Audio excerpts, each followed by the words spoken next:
Le petit déjeuner politique. Il est 7h45, c'est le petit déjeuner politique de Julien de Normandie, ministre de la Ville et du Logement. Oui, bonjour Julien de Normandie. Bonjour. Vous êtes à distance, donc petit léger décalage. Emmanuel Macron a déploré hier que de Français prenaient à la légère les consignes de confinement. Alors, quelles mesures prendre? Augmenter les amendes, renforcer d'une manière ou d'une autre des mesures de confinement, mais avec un message très clair? Je crois qu'il faut qu'il y ait surtout une prise de conscience collective. Aujourd'hui, il impose ce confinement. Il nous impose de rester au maximum chez nous, sauf pour aller se soigner, pour se nourrir ou pour aller travailler quand on ne peut pas télétravailler. Mais je crois qu'il faut vraiment que tout le monde comprenne que ce confinement, c'est un sacrifice, mais que plus vite on respectera ce confinement, plus vite on sortira de ce confinement. Et donc cette prise de conscience, vraiment, elle est indispensable. Et d'ailleurs, je remercie votre radio, je remercie celles et ceux qui, comme vous, travaillent pour faire passer ces messages et faire en sorte que tout le monde comprenne que ce sacrifice, il est utile parce qu'il sauve des vies. Oui, mais alors comment aller plus loin justement pour que ce soit totalement respecté, Julien de Normandie? Il faut multiplier les arrêtés préfectoraux comme ce qui est en train de se passer par endroits pour éviter que les gens n'aillent se balader sur la plage, à la montagne, dans les campagnes? Ça fait partie effectivement des solutions. C'est un exemple. Il y a d'autres exemples, c'est que évidemment il est important que la police puisse sévir. Évidemment, il y a des amendes qui sont importantes. Et puis, il y a aussi une phase d'explication.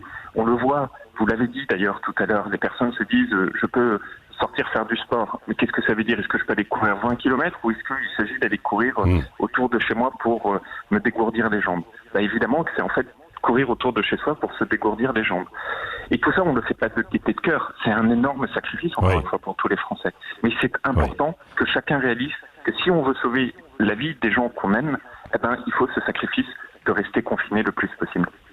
Oui, à l'instant, il y a quelques minutes, on parlait de certains quartiers où visiblement le confinement est difficile à faire respecter dans des quartiers sensibles.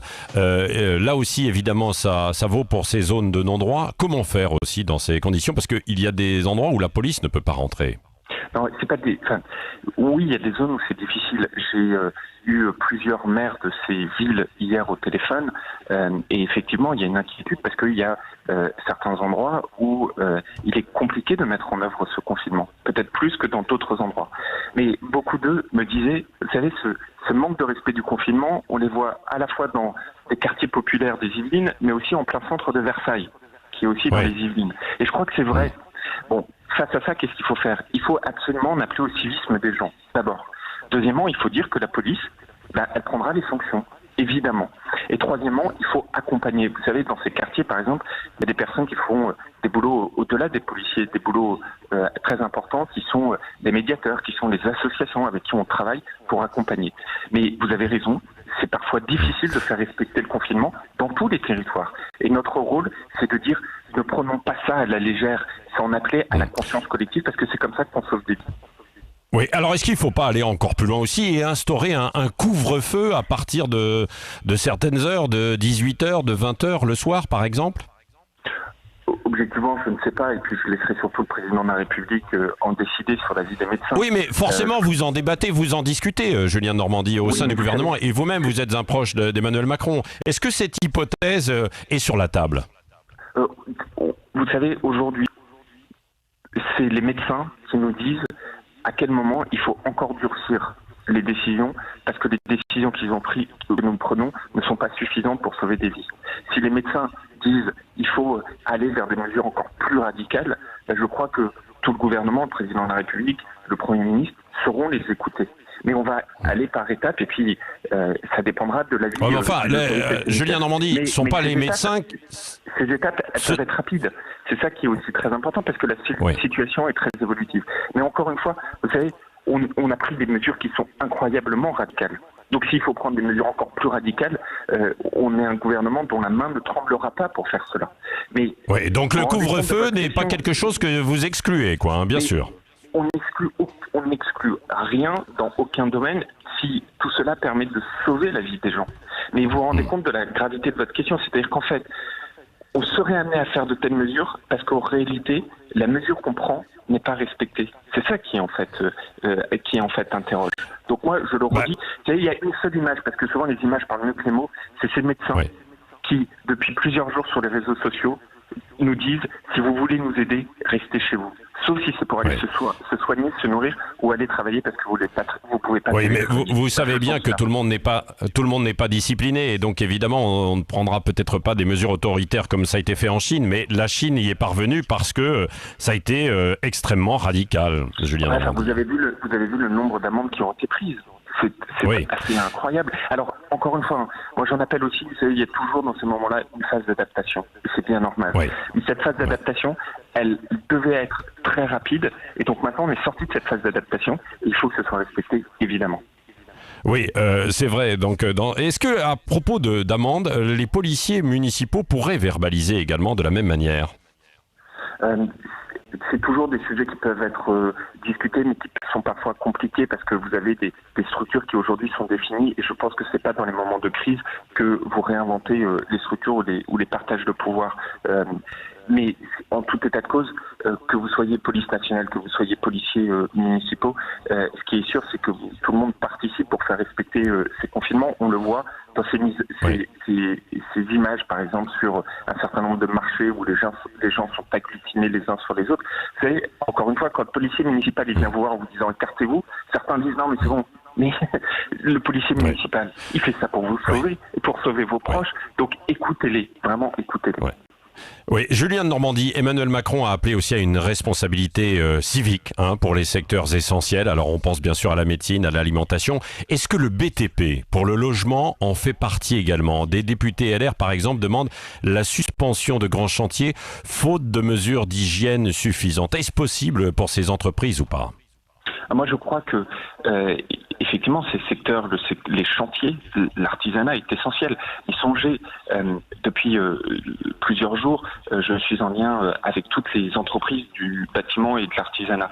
Si demain vous avez des problèmes dans votre maison, l'approvisionnement en eau, des fuites d'eau, des choses à réparer parce que vous avez un dégât dans votre immeuble, mais qui fait ça ? Ce sont ces artisans, ce sont ces entreprises du BTP. Et ce sont des éléments qui sont absolument indispensables. Alors, qu'est-ce qui se passe ? D'abord, il faut vraiment le redire. Le président de la République, il a été très clair.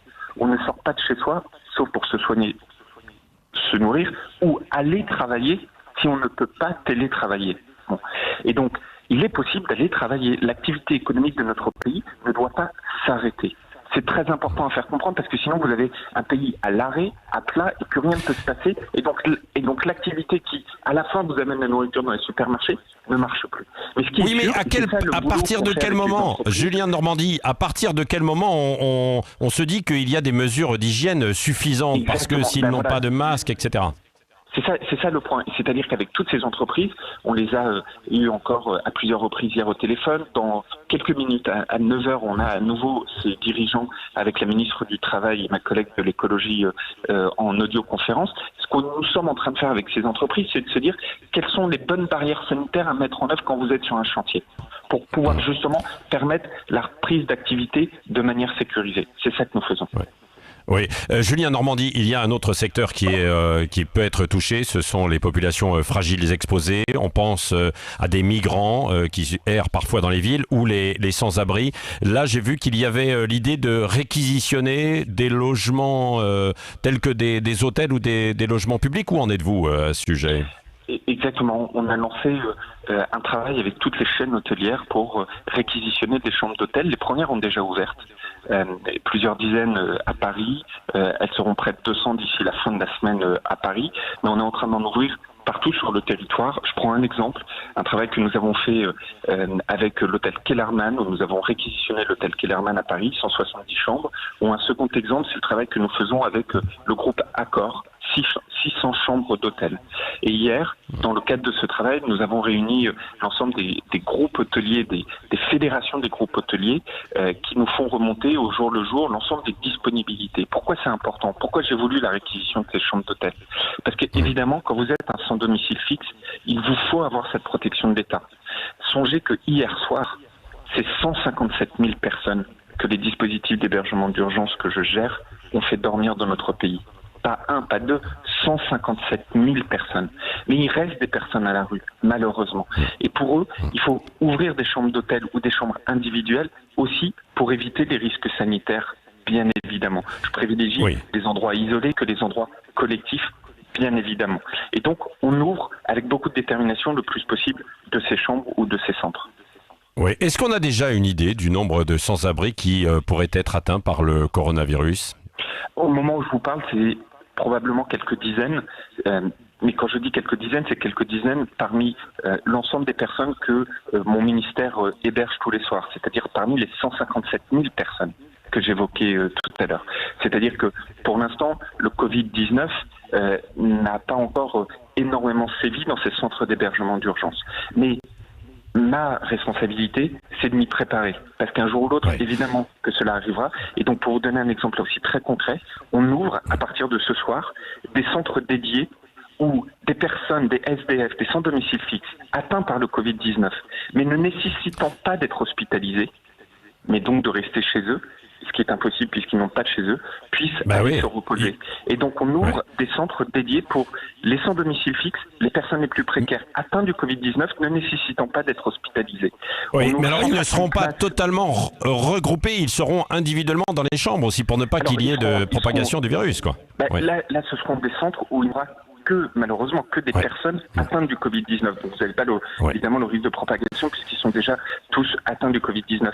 Mais ces personnes-là qui n'ont pas la nécessité d'être à l'hôpital et à qui les médecins disent restez chez vous, ma responsabilité est d'en prendre soin. On ouvre 150 places en Île-de-France d'ici la fin de la semaine et on a identifié 80 sites à l'échelle du territoire pour pouvoir les ouvrir au fur et à mesure où cela sera nécessaire. Donc vous voyez la logique, on met à l'abri au maximum et si des personnes sont atteintes mais ne nécessitant pas d'être hospitalisées, on en prend soin. Oui, Julien de Normandie, question pratico-pratique aussi, le mot de la fin avec Cécile de Ménibus. Oui, est-ce que, d'abord je voulais savoir si vous aviez réagi sur le fait, pouviez réagir sur le fait que vont devenir ces SDF une fois qu'ils auront eu le confort des hôtels après la fin du coronavirus, et est-ce que les déménagements et les fins de bail sont suspendus pour les confinements ? Alors, sur la question que vont devenir ces places d'hébergement d'urgence, à chaque fois, je suis désolé du terme, mais on dit qu'on pérennise un certain nombre de places. C'est-à-dire, dès qu'on ouvre des places, un certain nombre d'entre elles sont pérennisées. Il y en a qui ne peuvent l'être. Je prends un exemple, quand aujourd'hui on met à l'abri dans des hôtels et des hôtels qui ont vocation à réouvrir, évidemment qu'il faut que ces hôtels aient vocation à réouvrir. Il faut donc que d'autres solutions puissent être... Que vous trouverez au moment voulu. Exactement. S'agissant de l'activité de déménagement, comme toutes les activités de notre pays, elle est autorisée si elle n'est pas interdite, si je puis dire, c'est-à-dire qu'elle est autorisée si vous ne pouvez pas télétravailler et dès lors qu'elle ne figure pas dans la liste des actions interdites, ce qui est le cas aujourd'hui. Maintenant, qu'est-ce qu'on constate ? C'est que, évidemment, sauf impérieuse nécessité, beaucoup de nos concitoyens ont tout simplement décaler l'ensemble de ces déménagements. Ok, merci beaucoup. Et ceux qui ne peuvent pas payer aussi leur loyer, parce qu'ils ont des baisses de revenus, est-ce qu'ils peuvent demander un report ? Alors, c'est une question qui aujourd'hui est très importante. Quelle est la logique que nous avons fait ? La logique, c'est qu'on soutient les revenus de celles et ceux qui n'ont plus de revenus. C'est comme ça qu'on a agi. C'est pour ça que quand vous êtes salarié, on vous donne le chômage partiel. Quand vous êtes indépendant, vous avez ce fonds d'indemnisation avec 1 500 € par mois qui vous est versé en moyenne. Et donc, en fait, donc il faut toujours payer les loyers, quoi, c'est ça. Mais exactement, parce que la logique a été de dire qu'on se substitue aux revenus que vous n'avez plus, qui est très certainement la façon la plus simple de tout gérer. Parce que sinon, vous n'avez pas que les loyers à payer dans votre vie, vous avez d'autres factures. Et ceux qui ont des emprunts pour rembourser, est-ce qu'ils peuvent demander aussi à leur banque un report ? Alors, c'est la même logique. Après, effectivement, il y en a certains qui font ces négociations avec les banques ou autres. Mais encore une fois, la logique, j'insiste dessus pour être très clair, parce que c'est des questions qui sont souvent posées. La logique qui est la nôtre, c'est de se substituer aux revenus pour que les gens puissent faire face à leur échéance ou à leur loyer. C'est comme ça qu'on a agi, c'est ça qu'on a décidé. Il y a une différence, et c'est d'où la confusion. On a dit que pour les petites entreprises en difficulté, on suspendait les loyers ou les paiements des charges. Mais pourquoi? Parce que pour ces petites entreprises en difficulté, elles n'ont plus aucune ressource. On ne leur verse rien puisque, par définition, elles n'ont plus de chiffre d'affaires. Je pense aux commerçants qui a été fermé. Et donc, eux, tout a été décalé, mais parce que zéro ressource, zéro dépense. Pour les Français, la logique qui prévaut, c'est qu'on se substitue aux ressources. On donne soit le chômage partiel, soit l'assurance maladie, soit ce fonds d'indemnisation pour permettre aux uns et aux autres, donc, de pouvoir faire face à leurs échéances. À leurs échéances. Merci Julien Denormandie, ministre de la Ville et du Logement, d'avoir été avec nous ce matin en direct sur Sud Radio.